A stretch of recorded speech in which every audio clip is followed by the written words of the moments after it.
సంతానలేమితో బాధపడుతున్నారా? 899 రూపాయలకే fertility assessment package. వివరాలకి సంప్రదించండి. నమస్కారం ఉమా గారు. నమస్తే అమ్మా. కర్కాటక రాశి వారికి 2026లో జనవరి నుంచి డిసెంబర్ వరకు ఏ విధంగా ఉంది? వ్యాపార పరంగా, విద్యాపరంగా, సంతాన పరంగా ఎలా ఉంటుంది? ఎన్ని గ్రహాలు వారికి ఈ సంవత్సరంలో అనుకూలిస్తున్నాయి? ఏ గ్రహాల కలయిక వల్ల ఎలాంటి ప్రభావం పడే అవకాశం ఉందంటారు? తప్పకుండా అండి. కర్కాటక రాశి వాళ్ళకి మనం చెక్ చేస్తే కనుక 2026వ సంవత్సరంలో ఏ విధంగా కనబడుతుంది? ముందుగా గురువు అనేటువంటి ప్లానెట్ని మనం గమనించాలండి. బృహస్పతి ఆయన ఈ సంవత్సరం కర్కాటక రాశి వాళ్ళకి 12, 1, 2 స్థానాల్లో సంచారం చేస్తున్నారు. అంటే మిథున, కర్కాటక, సింహరాశిలో సంచారం చేయడం జరుగుతోందమ్మా.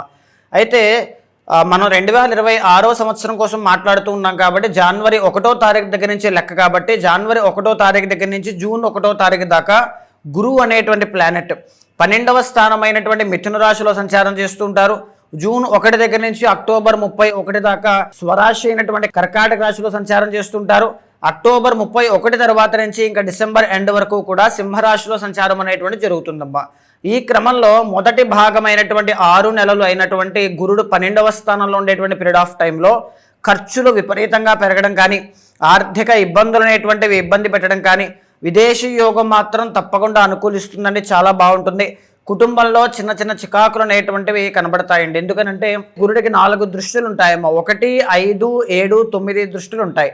5వ దృష్టి అనేటువంటిది ఒరిజినల్ 4th అయినటువంటి ఇక్కడ తులారాశి మీద పడుతుంది కాబట్టి కుటుంబంలో చికాకులు అనేటువంటివి పడతారు. తర్వాత ఫ్యామిలీ బిజినెస్లో ఇబ్బందులు అనేటువంటివి రావడం, తర్వాత 6వ స్థానం మీద 7వ దృష్టి పడుతుంది కాబట్టి అనారోగ్య సమస్యలు అనేటువంటివి, అప్పుల బాధతో ఇబ్బంది పడడం లాంటివి ఇబ్బంది పెడతాయండి. తర్వాత స్వల్ప అవమానాలు అనేటువంటివి ఇబ్బంది పెడుతూ ఉంటాయి. ఆ తర్వాత 9వ దృష్టి 8వ స్థానం మీద పడడం వల్ల వృత్తిలో ఆటంకాలు కానీ, ధన ఆదాయం విషయంలో కాస్త ఆశాజనకంగా సామాన్యంగా కనబడడం కానీ కనబడుతూ ఉంటుందండి.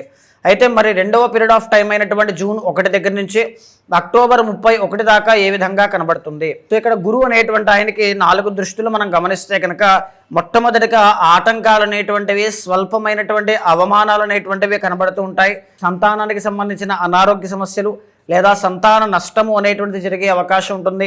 కెరీర్లో కష్టపడినా సరే రిజల్ట్స్ ఏమీ రావట్లేదు అనేటువంటి ఒక బాధ, అసంతృప్తి కొంచెం ఇబ్బంది పెడుతుంది అని చెప్పొచ్చు. అయినప్పటికీ కూడా విదేశీ యోగాలన్నీ కూడా చాలా బాగా అనుకూలిస్తాయి అని చెప్పొచ్చండి. అయితే మరి 3వ పీరియడ్ ఆఫ్ టైం అయినటువంటి అక్టోబర్ 31 దగ్గర నుంచి ఇక డిసెంబర్ ఎండ్ వరకు మనం గమనిస్తే కనుక గురుడు 2వ స్థానం అయినటువంటి సింహరాశిలో ప్రవేశించడం జరుగుతుందమ్మా. దీనివల్ల ధన లాభము అనేటువంటిది విపరీతంగా కలుగుతుంది.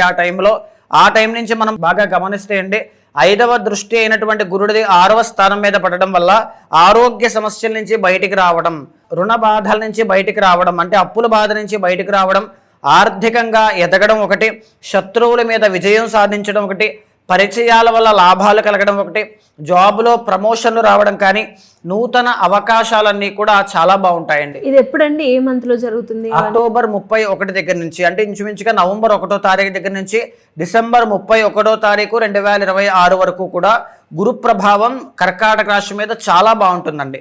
ఆ పీరియడ్ ఆఫ్ టైంలో ప్రతిదీ కూడా వీళ్ళకి అనుకూలిస్తాయి.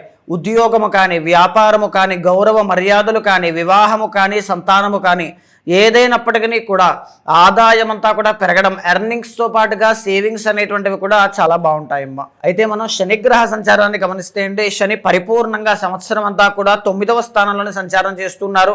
దీనివల్ల నూతన అవకాశాలు అనేటువంటివి కనబడతాయి. ధనయోగము అనేటువంటిది కనబడుతుంది. స్వల్పమైనటువంటి దుఃఖము కూడా, అంటే బాధ, అసంతృప్తి ఇలాంటివి కూడా కనబడుతూ ఉంటాయి. విదేశీ యోగాలు మాత్రం చాలా బాగా అనుకూలిస్తున్నాయమ్మా. మిగతా గ్రహాలైనటువంటి రాహుకేతుల్ని మనం గమనిస్తే కనుక రాహుకేతులు ఇద్దరు కూడా సంవత్సరం అంతా కూడా అనుకూలించట్లేదండి. రాహు పొజిషన్ నవంబర్ 25 తర్వాత, కేతువు మారిన తర్వాత కూడా వీరిద్దరి యొక్క ప్రభావాలు రెండు కూడా కర్కాటక రాశి వాళ్ళకి అనుకూలంగా లేవు. దీనివల్ల ఏంటి అంటే ప్రయత్నం చేస్తే తప్ప విజయాలు రావడం చాలా కష్టం అవుతుంది. విద్యార్థులు కూడా బాగా కష్టపడాల్సి వస్తుంది. మానసిక శారీరక ఒత్తిడి అనేటువంటిది కనబడడం, అసంతృప్తి అనేటువంటిది స్వల్పంగా ఎదురయ్యే అవకాశాలు ఎక్కువగా ఉంటాయండి.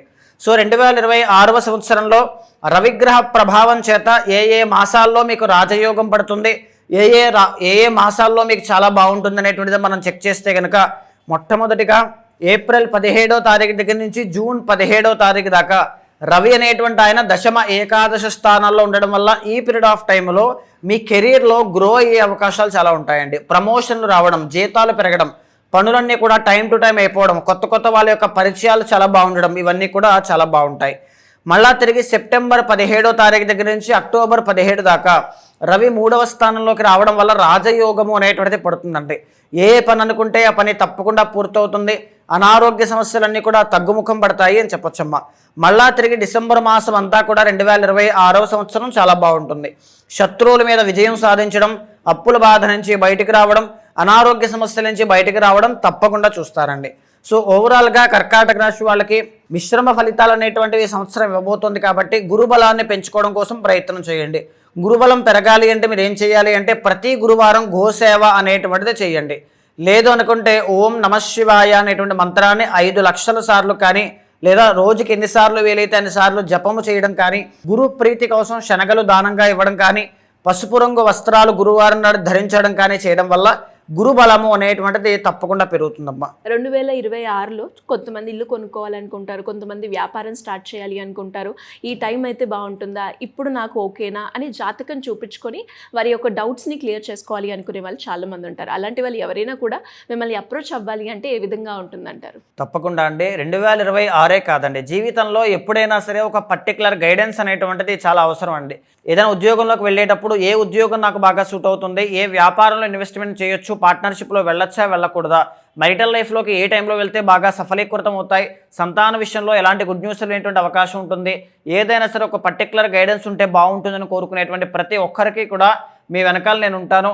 ఏ దోషం ఉన్న జాతకంలో ఏదైనా ముందు జాగ్రత్తగా తీసుకునే ప్రతి నివారణకి కూడా తప్పకుండా నేను ఒక బాధ్యతగా తీసుకొని చేయించడం వలన అయితేనేమి, ఏదైనా ఒక పర్సనల్ చార్టే కాకుండా గోచారంతో సమన్వయం చేస్తూ ఏదైనా దోషాలుంటే శాంతి పరిహారములు ఆచరింపజేసి భగవత్ అనుగ్రహం కలిగేలా చేస్తాను. అలాంటి వాళ్ళు ఎవరైనా ఉంటే మీకు కింద కనిపించే నెంబర్కి కాల్ చేస్తే మా వాళ్ళు మీకు పూర్తి వివరాలు అందిస్తారు. తప్పకుండా అపాయింట్మెంట్ తీసుకోండి, తప్పకుండా మాట్లాడదాం. థ్యాంక్ యూ అమ్మగారు, థ్యాంక్ యూ సో మచ్. నమస్తే అమ్మా.